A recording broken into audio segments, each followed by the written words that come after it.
bukan mulutku dewe, maunya aku bilang karo mulutku, aduh capek ya aku suruh aja terus ngomong. Terus dibilang Ibu Mega adalah ibu bangsa negarawan bla bla bla. Emangnya seneng aku diomongi koyo ngono? Ya enggak no. Ya enggak no, mestinya rame-rame gitu loh. Terus dari suaranya kan bergaung. Wah. Hanya bedanya bahwa yang melakukan senam dan pencaksilat politik itu tidak hanya kita, tapi sudah banyak nih. Tokoh masyarakat sipil, seniman, budayawan, hingga para akademisi, para ahli hukum tata negara, dan para tokoh pro-demokrasi yang memang harusnya gelisah terhadap apa yang kini terjadi, terutama ahli hukum. Saya sekarang bingung, hukum yang benar itu adanya di mana? Saya bikin MK, itu konstitusi toh, betul apa salah? Lah tapi kok dibikinnya koyo ngono? Gak ada marwahnya gitu loh. Saya bikin KPK. Loh, lah ngopo kok dek hanya yang digoleki kerocok-kerocok ngono loh. Lah yang bener-bener ngono. Sing jumlahe t ngono ku lho. Lah ndi? Ngono loh. Nanti kalau saya ngomong gini, tuh Bu Mega kan mengkritik saja. Lah yang enggak lah orang benar loh. Orang benar. Saya ingin KPK itu yang benar. Loh yang bikin saya juga loh. Bingung saya. Kecuali orang lain. Untuk menjadikan KPK itu dipikir gampang. Enggak. Saya aja berantem dulu. Karena apa? Itu sifatnya ad hoc. Untuk apa? Untuk membantu yang namanya polisi ini gampang ngomongnya. Polisi dan kejaksaan. Karena di dalam menjalankan tugasnya itu apa? Tidak maksimal. Lah kok sampai saiki yang ngono wae. Udah, apalagi yang ibu bikin? Polisi, saya berani memisah. Lah tapi kalau polisi koyok gini, lah iyalah, kasihan loh saya sama polisi-polisi keroco itu loh. Loh saya suka kan saya juga dijaga loh. Saya suka nanya gini, kalau saya suruh, kamu mana dia? Saya suruh begini ya, ngerti apa enggak? Siap kan gitu. Kadang-kadang aku kaget dewe. Terus ntar dulu, siap ngerti apa siap salah? Ada dua loh. Iya dong. Selalu dia bilang kalau mamanya, kamu ternyata begini, itu enggak benar bla bla bla. Siap salah. Kalau enggak percaya cari pengawal, tanya betul apa enggak yang ibu omongkan. 1000% benar. Jadi mestinya diajari enggak kayak robot.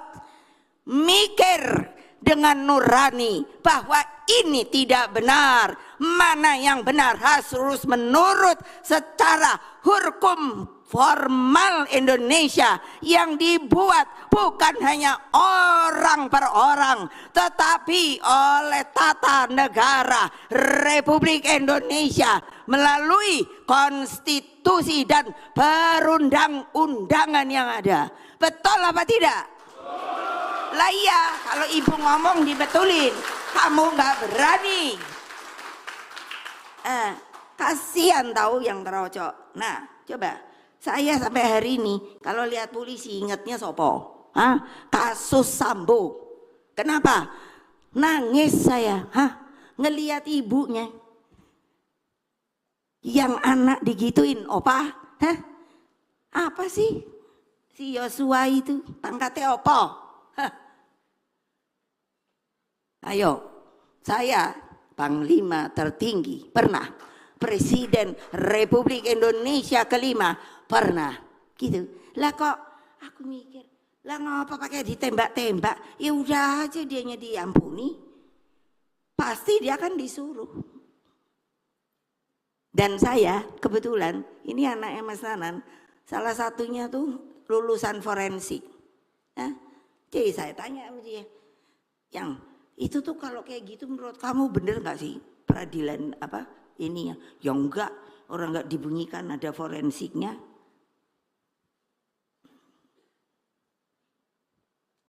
Ya, siapa yang mau ini? Iya loh, itu harus dengan forensik terbuka. Nah, nyawa orang nih, enak bae dardor, udahnya malah terus. Sapa iku jenenge? Si Sambonya. Lah kan ya mestinya satu sampai jahat toh.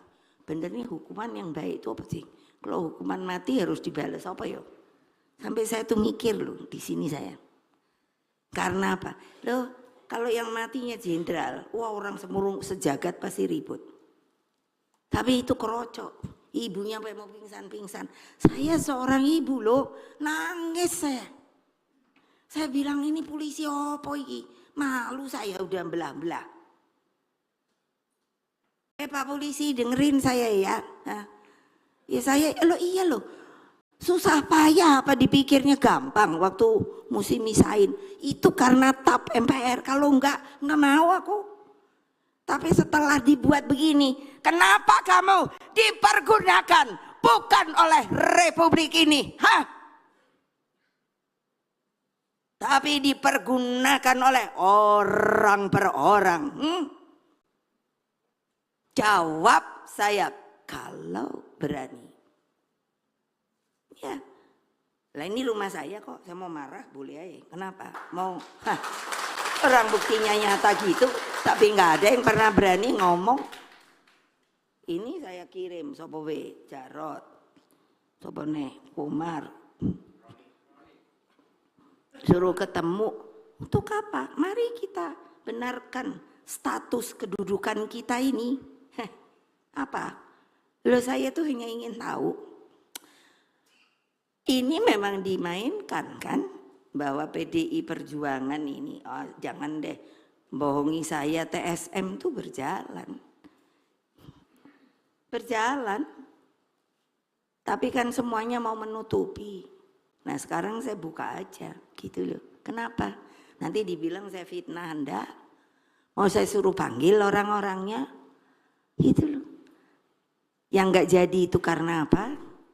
Tapi kan karena saya hormati hukum Indonesia meskipun sekarang ini dijungkir balikan gitu loh. Makanya aduh gila juga deh, masa maunya begini terus. Apakah peristiwa ini akan terus diteruskan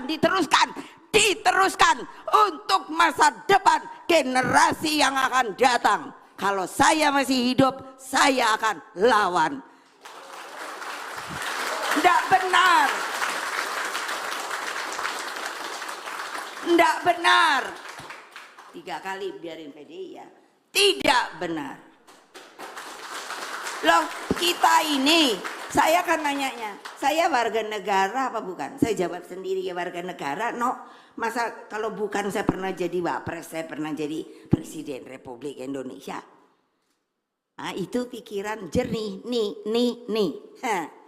Udah gitu saya punya partai. Lah apakah katanya kalau partai mesti berdemokrasi bla bla. Loh kalau saya punya pilihan apa nggak boleh ya? Boleh. Tapi kan saya nggak ganggu kalian. Saya mengikuti peraturan perundang-undangan yang ada. Mana yang saya langgar?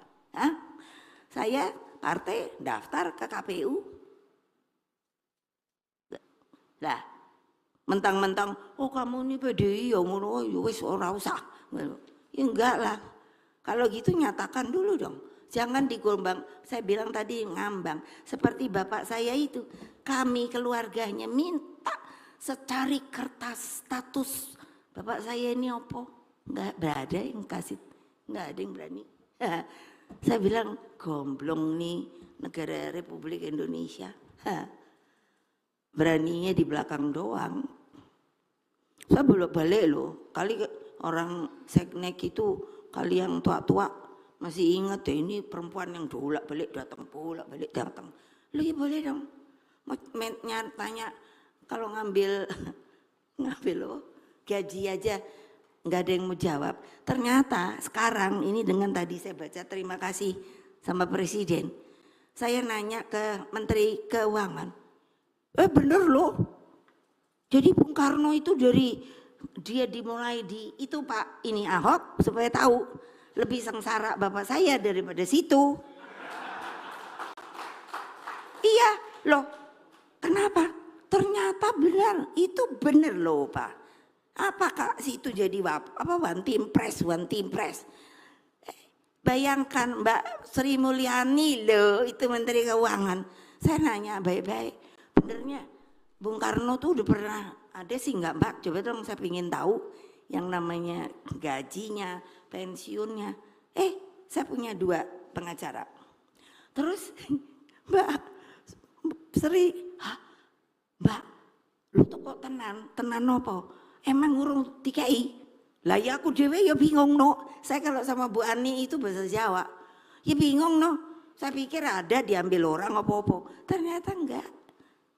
Coba indah ya Republik Indonesia.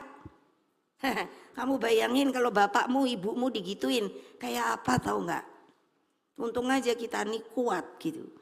Bapakku itu bilang, karena ada tuh nggak di sini, di ruang kerja saya. Apa tuh bunyinya? Di dalam darahnya ada darahku, itu apa tuh? Oh ya iya, bukan ya iya. Panjangannya apa itu? Ya toh, itu tak pegang banget. Memang Pak, saya adalah darahmu gitu. Ya sekarang nanya aja sama hati nurani kalian gitu. Kalau orang tua kalian digituin kayak apa ya? Hak-haknya ini baru kan mau diurus gitu. Oh, saya sendiri belum dipanggil.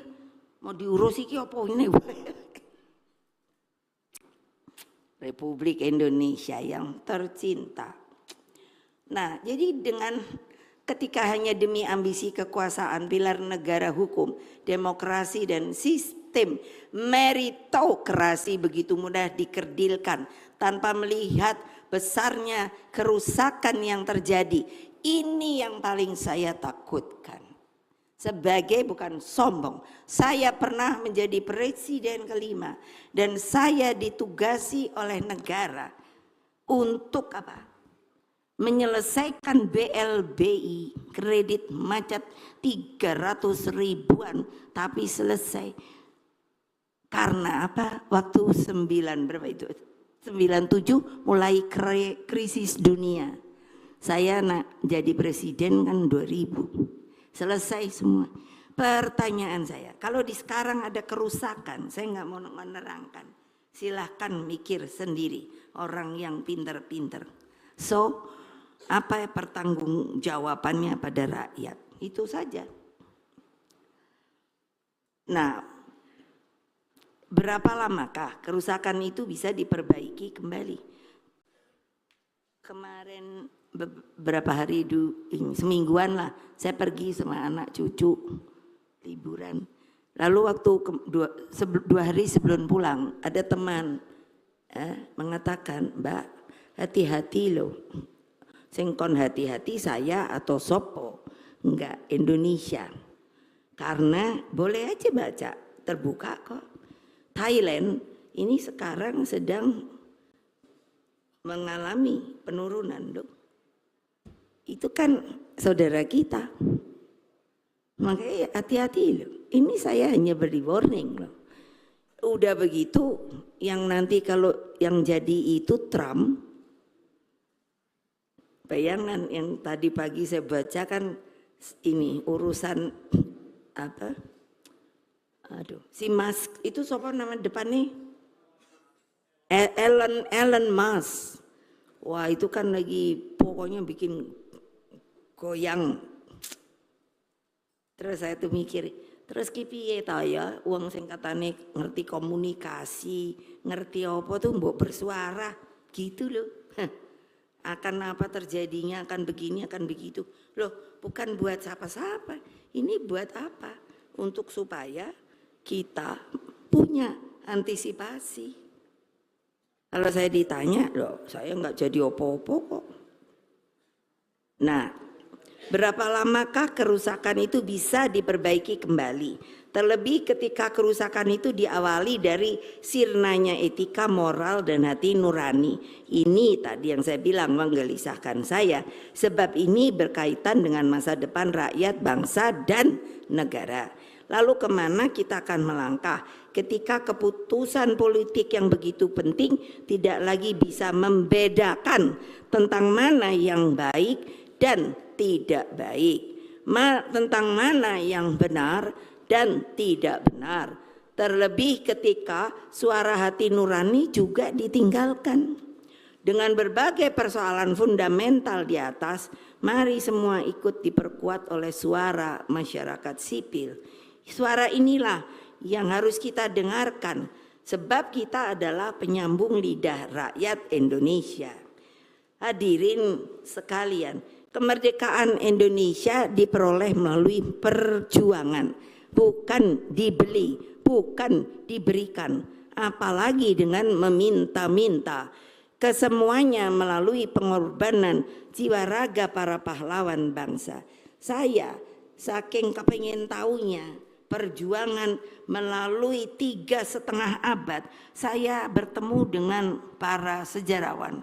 Saya minta tolonglah kalian benar-benar hitung berapa lamakah kita ini benar dijajah 3,5 abad. Dan dalam waktu 3,5 abad, berapakah perjuangan rakyat kita dan pengorbanannya. Ini belum selesai, semuanya ini sudah masuk sampai terus meneliti sampai sekarang tentang betapa mahalnya kemerdekaan Indonesia. Lebih dari 10,6 juta jiwa rakyat Indonesia telah rela berkorban guna mendapatkan kemerdekaan itu dan kebebasan untuk berdaulat di negeri sendiri. Hei adik wartawan, kamu jangan sangka kalau saya marah itu saya nggak senang sama kalian. Saya sayang sama kalian. Sebagai apa? Bukannya saya omong kosong. Kalianlah yang memberikan berita. Kepada siapa? Kepada seluruh bangsa di dunia maupun rakyat kita. Maka maksud saya, kamu pun mesti jadi garda terdepan daripada republik ini. Nggak mau dengar omongan ibu, out. Karena ini juga pembelajaran politik. Saya setelah ini nanti akan jadi guru kursus